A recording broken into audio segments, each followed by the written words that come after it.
Magandang umaga sa inyo mga kabarya. Ngayong umaga ay check upin natin yung bago natin tanim na pipino. Ayan. Sinanim na po natin ito kahapon. Kaya lang po ay kung nag-iisa ako ay hindi ko na-video. Pero ngayong umaga, ipapakita ko sa inyo yung mga bagong tanim na pipino. Ayan. Kasi po, yung dati nating pipino ay palaos na o papatay na. Kaya po, nagtanim na po tayo ng panibago. Ayan.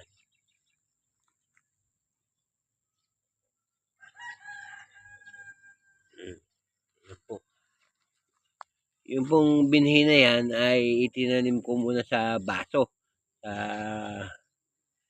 yung bubang baso ng kape na nabibili sa bendo. Yun, doon ko muna pinunla.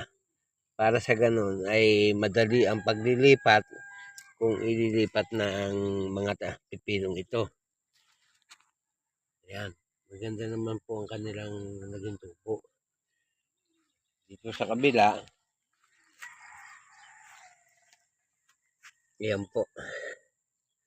At maganda ang naging tubo. Kung atin pong titignan mabuti, ayan, medyo marami-rami ang naging tubo. Ayan. Nakatanim po kasi muna yan sa baso.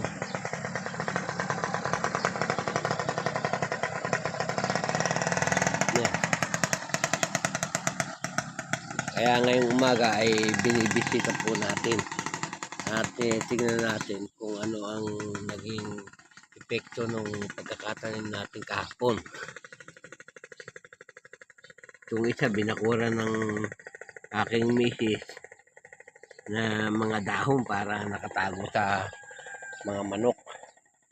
Kasi po ang kalaban natin dito ay yung mga manok na nakagala.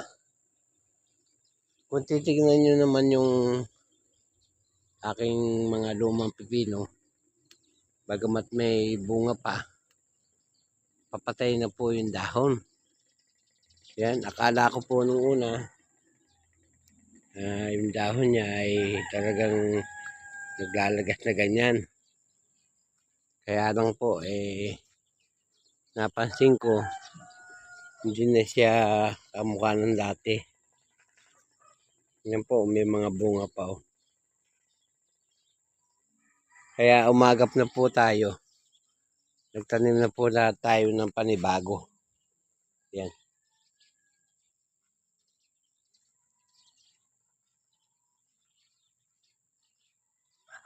Actually, mayroon pa po tayong 7 binhi doon na nakalagay sa baso. Tatanim din po natin yun kapag gumandagan ng panahon. Kasi kagabi ay malakas po ang ulan. Kaya nga po, binisita ko yung mga pipino. At ulit, titignan yung mga dating puno. Ayan, may malaking bunga. Oh. Okay.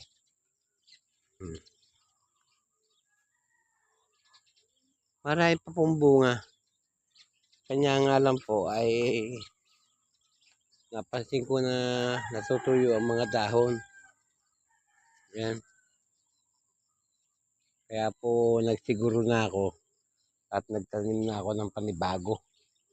Para sa ganun, kahit na ano mangyari dito, kung ito man ay patuloy na sa kanyang pagkalaos o yung mamatay na, meron na po tayong pamalit. Yan po.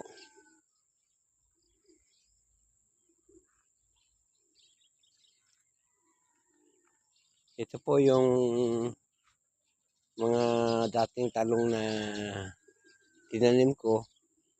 Yan, ang dami na ng bulaklak. Tinamnan ko sa pagitan ng talong na pipino. Yan po.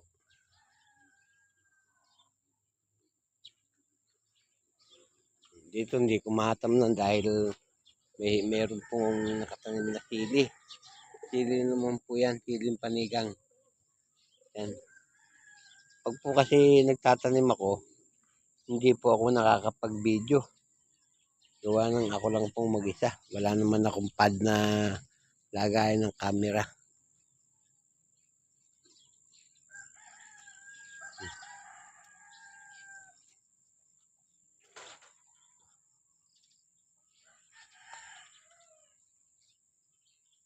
Ayos naman po pala ang kalagayan ng ating bagong tanim. Yan.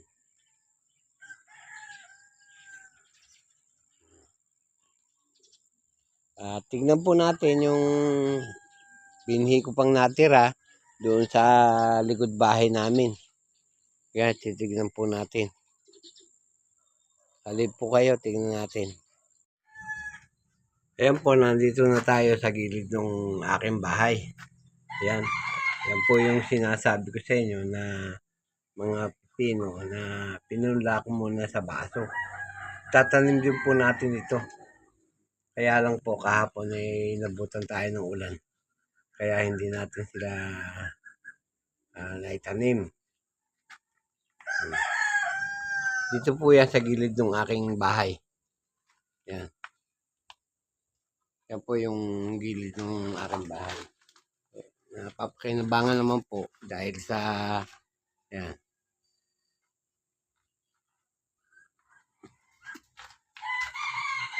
Yung pong pinakagilid ng bahay ko, meron pa po akong konting alagang baby dito. Ayan. At nag-aalaga tayo siyempre para pag dumating yung pagkakataon na meron tayong bisita, may agad-agad tayong makakatay na baby para ihanda sa kanila. Yan. Katulad ng sinabi ko, ito pong mga pipino na ito, pag po gumanda ang panahon ngayong araw at hindi na umuulan, ay itatanim natin. Yan. Ganyan lang po ang sistema ng aking pagpupunda. Nilalagay ko po muna sa baso. Ayan. Marami po akong basong naipon dahil sa mahilig po tayo sa kape. Kaya bawat kapihang iniinom ko, tinatabi ko po yung baso para nga po diyan sa pagpupunda ng mga binhi na aking itatanim. Yan.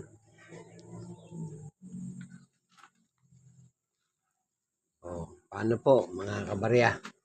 Hanggang dito na lamang po ang aking video.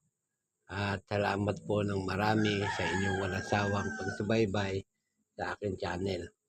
Maraming salamat po. Walang tigil at walang sawa ako nagpapasalamat sa inyong lahat dahil walang sawa kayong sumatangkilig sa aking mga video. Maraming salamat po. At sa huli ay masabi kong mabuhay tayong lahat.